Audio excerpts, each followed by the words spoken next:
Hey guys, it's Brandon, aka B.Rich Beauty, aka your beauty best friend. Happy Friday, y'all! Child Jussie Smollett is found guilty, and just like that, Sex in the City is back, and is BLAC CHYNA holding folks hostage, y'all? We're talking about that and a lot more. You know what to do. Grab your tea, grab your beverage. Let go!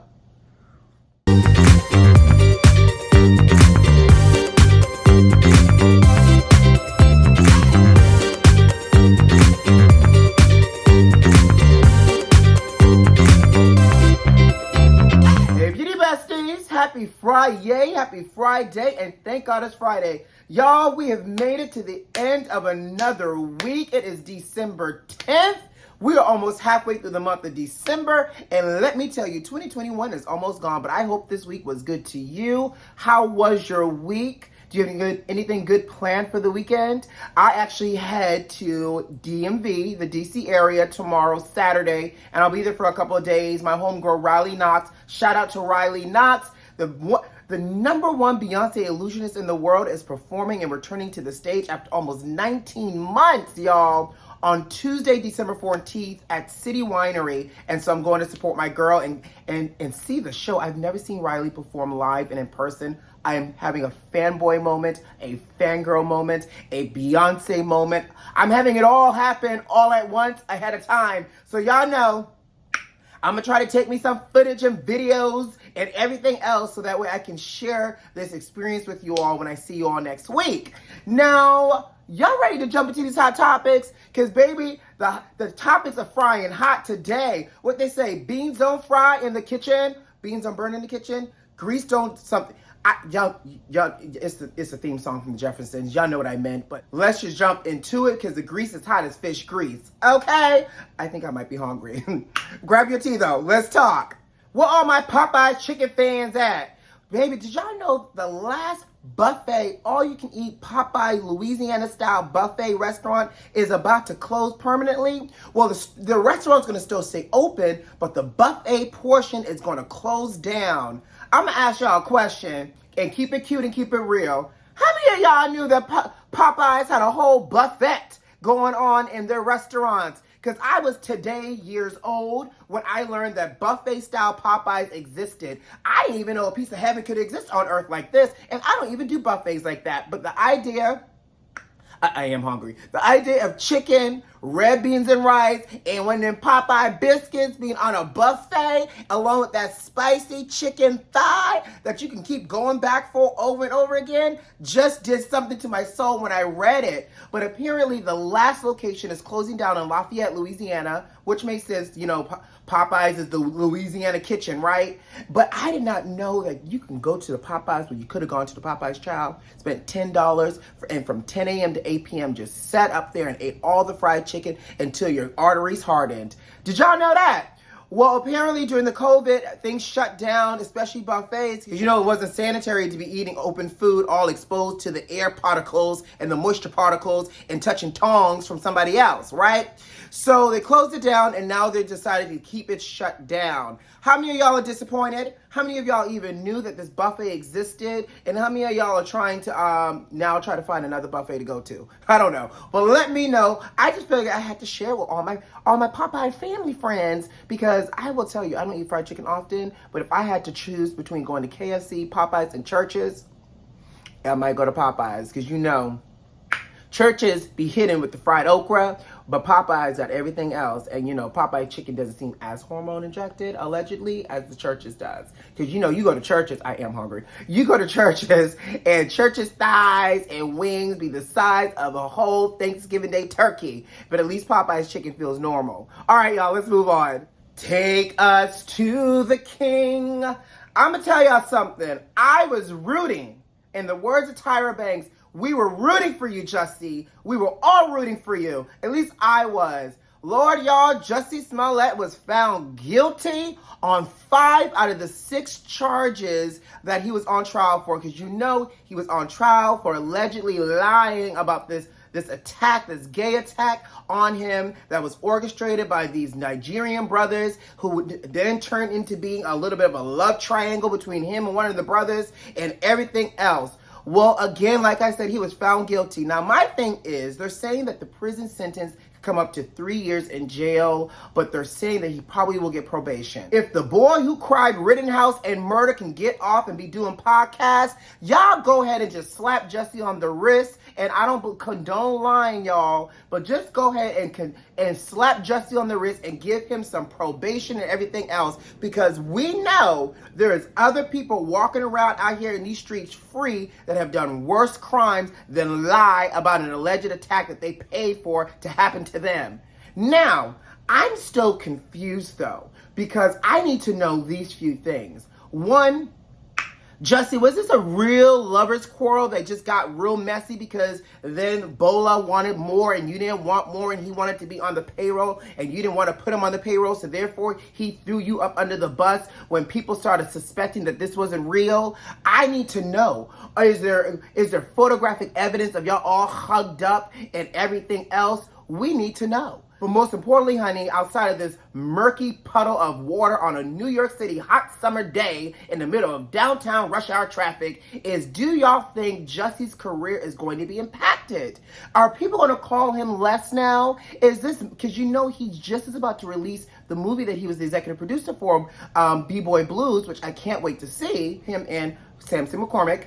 Is this going to affect him getting jobs now in the future? Because now he was caught red-handed with his hand in the cookie jar about lying about being attacked. Now, if anything, this shows that Jussie really is a good actor, and his acting chops are 100% superb, because at least I did, we believed him in the beginning that he was attacked, and even as he was going through all of this court nonsense, I still held out a glimmer of hope because his acting was so real. Even down to his Instagram post, had the nerve to drag Whitney Houston in it and post a video of Whitney singing about freedom.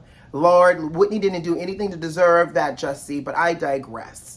Is this going to impact Jussie Smollett's career? Are people going to call him less and less? And will he forever be known as the boy who cried wolf? Y'all let me know. But in the meantime, Ryan Murphy, take note, this might be a great template for a future FX show, and you can even allow Jussie to star in it as himself. Go ahead and remake this and give us a dramatization, honey, of this court proceeding and everything, all the fallout that happened after the attack. I want at least 5% Ryan Murphy because I gave you the idea, okay? But let's move on. Lord, BLAC CHYNA is black in the news. Black in the news. I'm keeping that. I'm not even editing that out. BLAC CHYNA is back in the news, and now she's under police investigation for allegedly holding a woman hostage in her hotel room. What in the tiny leprechaun Harris is going on, BLAC CHYNA? First, we see viral video of BLAC CHYNA losing her mind, yelling at people about vaccination in the airport, and now BLAC CHYNA is being accused of holding people hostage? Let me give y'all the backstory here. So BLAC CHYNA invited a woman and her male friend back to her hotel room in Sacramento for some drinks. So the guy said that, the vibe was great. They were all in the hotel suite, them and a few other people drinking. Y'all know there was some other things going on too, child, allegedly. But he said at one point, like a flip turned on and CHYNA lost it, looked at them both and said, and told the female to shut the F up because otherwise she would beat both of their asses. The guy said, gotta go. And so he said, you know what? It's time for us to go. He says he walked out the door and CHYNA slammed the door shut and kept the woman in the room. Now, he said it took about 20 minutes and other people in CHYNA's camp to knock on the door, finally for CHYNA to open up the door. Y'all see CHYNA open up the door. Woman's face is blurred out. And finally, she let the woman out the room. The woman comes out the room to the elevator crying, apologizing to the male friend for the confusion and everything else. Now, I'm going to tell you what I suspect happened, honey.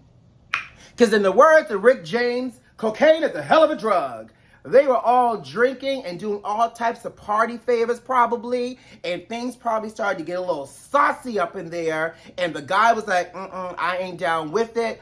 Girlfriend was like, maybe I'm down with it, and the guy was like, let's go, and CHYNA was like, I think I want to do something saucy with her, and kept her in there hostage, and now the girl felt like she was about to be trigger warning, the girl felt like she might have been physically attacked, she felt unsafe, and everything else until the guy friend was able to come rescue her. Because I'm going to tell y'all, watching the clip, the guy sobered up in that moment, but the girl seemed like she was on one. And they all went back to China's room anyways for clout and to hobnob with, you know, Blac Chyna and whoever else that might have had a little level of celebrity up in that hotel room. That is what I think happened. And so now China's attorneys are saying, one, she never held this woman hostage, and two, these claims are false, X, Y, and Z. What I know for sure is this behavior that China is displaying over and over again tells me that her behavior is being altered by some substances, whether it's a little booger sugar or anything else, or cocktails. Something is happening that has China not on her game 100%, and you can see it even when you look at her. So I hope China is not pulling a T.I. and Tiny up in here holding folks hostage and drugging folks and doing everything else. Well, no one said anything about drugging, so you know, let me not get carried away. But I hope that China is not over here holding folks hostage for no apparent reason, okay? All right, let's move on though. By the way, what do you think with this whole situation? Are we over Blac Chyna? Do we like Blac Chyna? Do y'all think Blac Chyna really held this woman hostage? And what for really? I really do want to know. All right, let's move on for real, for real. And just like that, our beloved Sex and the City reboot has returned, and now it's on HBO Max. December 9th, it premiered the first 2 episodes for this reboot, and obviously it's been rebranded as Just Like That. So we see Carrie, Miranda, and Charlotte, the characters, return to the show. Now let's talk really quickly, and I apologize if you have not watched this. You might want to fast forward. I'm gonna try my best not to give any spoiler alerts away, but I was really trying to figure out like how they were going to address the situation that Samantha wasn't returning, and I think they did a pretty decent job. They said, you know, Samantha moved to London. She kind of cut the girls off once Carrie fired her as her publicist because book sales declined. Okay, I get it. I buy it. But let me tell you my initial reaction to this show, because I am really rooting for it, because y'all know I'm a little bit of a Sex and the City Johnny come lately. I'm proud and I don't mind admitting it. I'm really rooting for this show because I really enjoyed watching the franchise in its entirety. It's just me, but I felt like I expected more fabulosity from the reboot. Now, don't get me wrong, we saw Carrie and Big's penthouse apartment that's absolutely stunning. We saw Carrie's closet, yum yum, nom nom nom. We saw the fact that Charlotte was buying Oscar de la Renta fancy dresses for her daughters. And we see Miranda is still Miranda, a beautiful home, has a grown child, Brady, who's doing all types of grown activities right next door to his parents' room. Could tell it's not a black household, y'all. That's a little bit too progressive for me. But it just felt like they were dwelling a little too long on the fact that they were old. Yes, we know that this is picking up in their 50s now. We understand that you're older. We wasn't expecting you to look all fresh and bushy-tailed and doe-eyed or whatever the phrase is. We knew that you guys had aged. But because of that, I felt like they just spent a lot of moments harping on the fact that they got older. And in addition to that, I appreciate diversity in the casting, but y'all didn't have to give me all the diversity within the first 15 minutes. It just was a lot. It was like, okay, guys, here's the checklist for the reboot. Lesbian? Yes. Hispanic? Check. Black? Check. Disabled? Check. Like, it was just a lot. And so I felt like they could have eased us into additional storylines, but we got majority of the storylines all in the beginning. That's the second piece. Third piece was anybody else distracted by Kristen Davis' face, who plays Charlotte Goldenblatt? I mean, Mama was giving me very much over 50 rich white woman puffer face syndrome, and her lips were just so distracting. And y'all know I don't mean anything by that, because I believe in a good little, injection, a little filler, a little nip tuck, cinch pinch, like a Thanksgiving Day turkey were needed. But her face was distracting out of everybody else. And I hate to say it, I actually like the natural aging on Sarah Jessica Parker, Carrie Bradshaw, and on the Miranda Hobbs character as well. Even though Cynthia Nixon does look like she hasn't used SPF on her face in years. And so when you saw them on like location shoots, the texture of her face and the way the makeup set, I was like, ooh, sis, you might need a little nip tuck cinch pinch, okay? But when they were in stage lighting it inside of a studio, they looked great. But I'm gonna tell you who shut it down for me. It was Miss Nicole Ari Parker. Because Nicole Ari Parker not only came in serving the fashions, but Mama looked great. And she looked so great that standing next to them, she looked like, in real life, Nicole Ari Parker is 51. And I think like everybody else, like SJP and Cynthia and Kristen Davis, all like 55, 56. Nicole Ari Parker is 51, and standing next to them, she looked like she is in her 40s. And when I say 40s, like early 40s, but that's because black don't crack, especially good black either, honey. But I don't know. I'm rooting for this show. You know, there's also like a spoiler alert, but I'm not going to give it away. There's the death of a character in the first episode as well that kind of shooketh me. But when looking at the trailer, it just seems like they're giving us a whole tossed salad of things all at once. And I want that fine balance again. I want that fine balance of, you know, reality with a little bit of fiction, fantasy, and grandiose that we came to expect from the original series. And I hope they can figure out the balance. But for those that watched the reboot of Just Like That, please let me know what you think. And for those that have not seen it yet, if you love Sex and the City, it's worth a watch. I think if you have not really seen Sex and the City, it might feel a little unorganized if you're just jumping into it. But hey, if you have some time in your hand, give it a little watch. Let me know what you think about the reboot of Just Like That. And I guess, you know, we'll keep an eye on it. But in the meantime, guys, I got to go. You know what to do. Subscribe to the channel if you like this video if you like it, leave me a comment.